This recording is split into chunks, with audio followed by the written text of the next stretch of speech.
What's up, guys? Kyle and Matt here. CrossFit Open Games season has started, 21.1, featuring some double unders and wall walks, one wall walk, 10 double unders, 3 wall walks, 30 double unders, not 6 wall walks, 60, 90? 60, yeah. So it's 1, 3, 6, 9, 15, 21 wall walks, and then multiply it by 10 for your double unders. Yeah. So pretty big shoulder burner on this one, guys. So we're going to get into this. We're going to chat a little bit about our warm-up here. We have just kind of 2 unique pieces to our warm-up, and then we'll break down strategy here.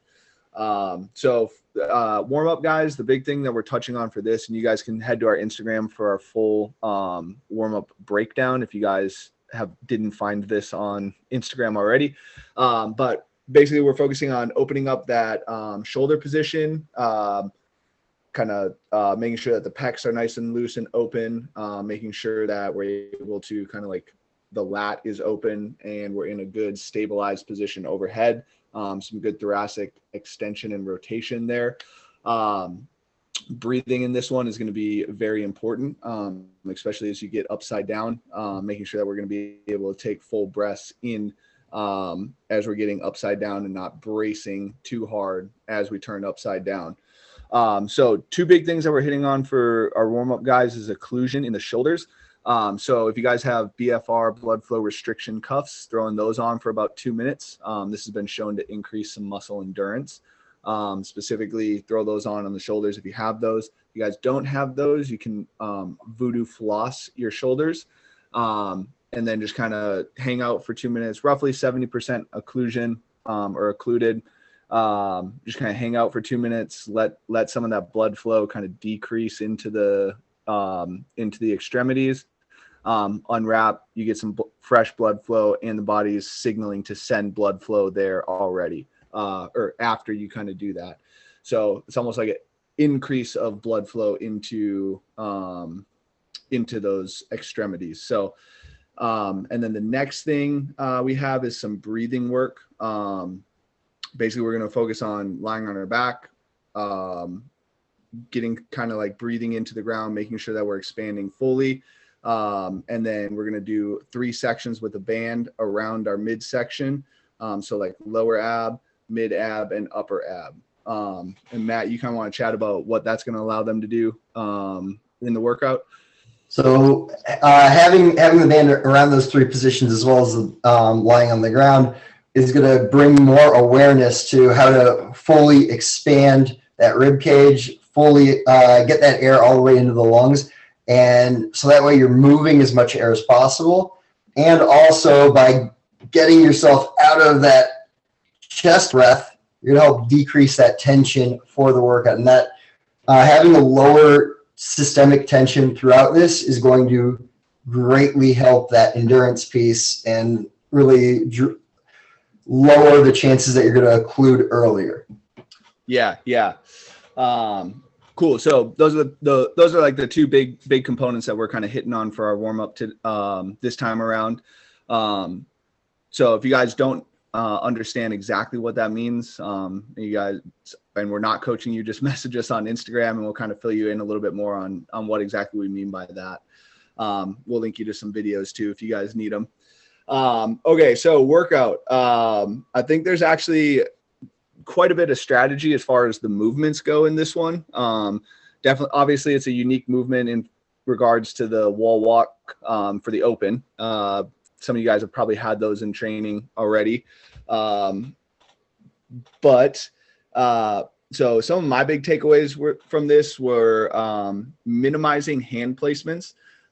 We saw Christy kind of do like this little scoot towards her back line. And we saw Carrie take kind of bigger steps towards her back line.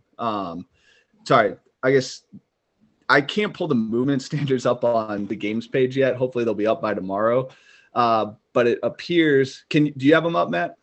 No, but I'm pretty sure it's just touching the tapes. Yeah. All with the tapes. Yeah. So it appears that fingers have to start on the line. And if there's any sort of like pickup or miscommunication or like doesn't appear that they're on the line, you have to pick your hands back up. Heels have to like start flat against the wall and then touch the back line. And then you can come off the wall when your fingers touch the tape. So that is what I gathered without reading the instructions. Hopefully the movement standard will come out by the time they'll fix that. But it looks like this is going to be about minimizing the number of steps you're taking. And again, with bigger steps, we actually can take tension off of that arm to allow a little bit more blood flow in. So with those littler steps, we're basically putting ourselves under higher occlusion because we're not getting as long of a break. So bigger steps, it looked like Carrie was about 3 steps to her finish, and Christy was a significant amount. I didn't catch the exact number, but it was like she was taking a lot littler steps towards that line. I don't know what you saw on that, Matt.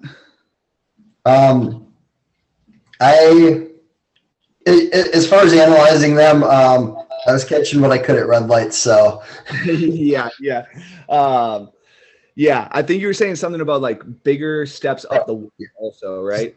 Yeah. So I read the movement standard, familiarize yourself with the movement standard, but milk the movement standard for everything you can. So the biggest step you can take up that wall, get those feet up as high as possible early on while you have those hands at that line. So that way you're minimizing how much actual work you have to get done while you're moving those hands. And then I'm pretty sure the feet need to stay against the wall until those hands get to that tape line. So play around with that. Figure out how you can minimize your feet moving while your hands have to be displaced. Yeah. And then definitely, on the way back, definitely minimal feet movement. It looked like on those beginning reps that Carrie was just like leaving her feet basically where they were and then walking her hands out to the tape line and then just literally like flopping down to the ground. So she did, I mean, obviously she has very good and enduring shoulders, but she definitely, she kind of, again, like milked the movement standard for sure. So just kind of like make sure that you guys are not keeping a bunch of time under tension in this workout. And then it also looks like they were almost doing like a pike up rather than a push up. I don't know if you caught that or not. But it looked like more of like a pike up than a push up. So like try and get the knees involved if there's not something about that in the movement standard to drive that body up.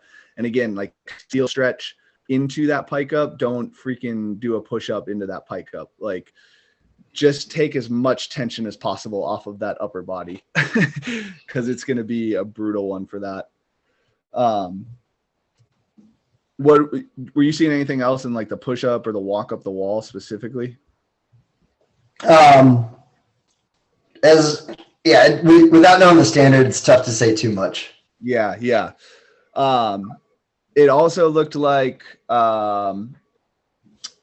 Christy was a little bit more fingers forward. They weren't kind of turned out or splayed as much, where Carrie was like basically fingers to the side, and then she was able to kind of push off of her thumbs to get her body up the wall. So definitely recommend maybe as you're walking back down, turn those fingers forward so you can touch the tape sooner. But as you guys kind of begin your walk, turn those thumbs outward. You'll get a little bit more of kind of a tricep and a lat press in there than all kind of pec and shoulder into that walk into the wall. So just kind of like some different musculature moving, and like you can also adjust that. Like let's say your tricep is blowing up as you're pressing in, turn those fingers in so you guys are walking with that pec a little bit more.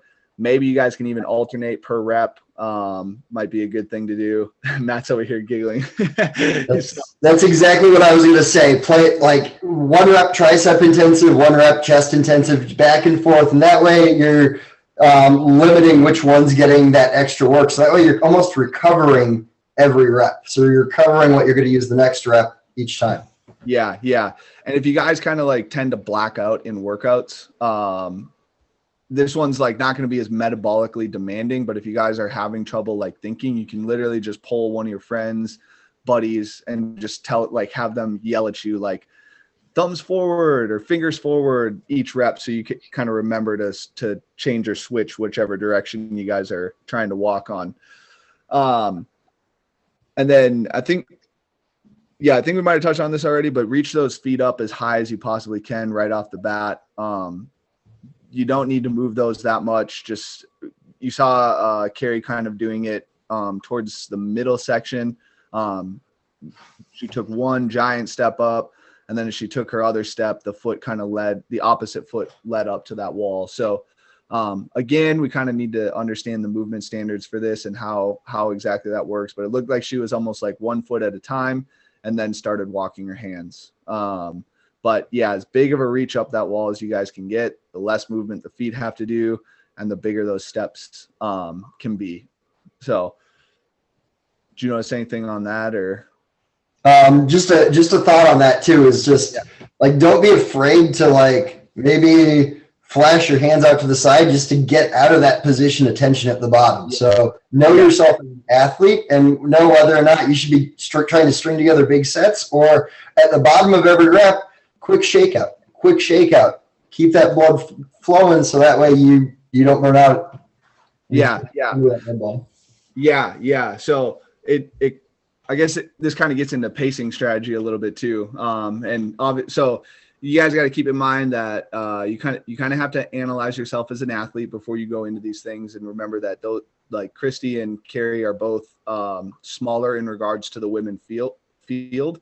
I think Carrie is 5'2" or something like that, and Christy's like 5'3", maybe 5'4". Again, a little bit smaller inside of the women's field. So kind of analyze yourself in regards to how they are as athletes, and remember that they're both very fit athletes. They've been to the games multiple times. You saw Carrie cruise through these, and you saw Christy start to die out after round 9. So this is not going to be like a workout that you can just fly through, despite the movements being, not metabolically taxing. They're going to be very lactate demanding. So break, that first round's really quick, like it's 1 in 10, not a problem. But I might start to settle into a consistent pace after that, and just kind of try and focus on getting a rep done, every 15 seconds, every 20 seconds, whatever your kind of like structure is or pacing structure is. If you guys really need to come back and retest this, obviously we have a different format this year. So you guys are shooting for that top 10% and you're not worried about being in the bubble of that top 10%. Probably just need to give this one a one and done. Unless you like royally screw something up and come out way too hot on this. But if you guys are that bubble athlete, start a little bit conservative on this one. Every 20 seconds, every 30 seconds for a rep, whatever it is. And then on your reattempt, you kind of can whittle those reps down a little bit more. Maybe you're like, okay, 20 seconds was too much. I can get a little bit more aggressive. You guys can also go 15 seconds per rep for, up until that set of 9, and then the set of 15. Okay, now we're going to try every 20 seconds per rep. But just for this one, I would try and keep yourself honest and on a clock as much as possible, or as long as possible, to start out your sets.